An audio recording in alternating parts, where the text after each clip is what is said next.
Her reel went viral, and I couldn't be happy for her. Eva and Amy started posting their baking creations on social media around the same time. At first, they supported each other, liking, commenting, and sharing. One weekend, Amy's reel went viral. Her follower count doubled overnight. Brands began sending her free products, and her posts were filled with heart emojis and praise. Eva congratulated her in the group chat, but after logging off, she scrolled through Amy's page for hours, her chest tightening. Her cakes aren't even that special. Why her? Days turned into weeks.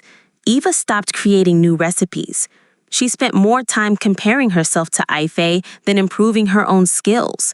Her page grew quiet, and her followers drifted away.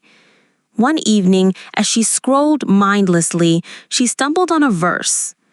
A heart at peace gives life to the body, but envy rots the bones. Proverbs 14:30. It hit her hard.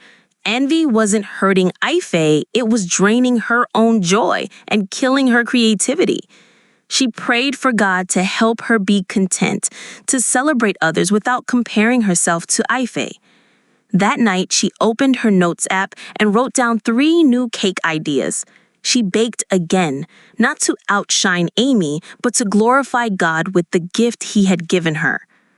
Envy shifts our focus from God's plan for us to someone else's journey. But when we trust His timing, we can celebrate others' blessings while walking faithfully in our own calling.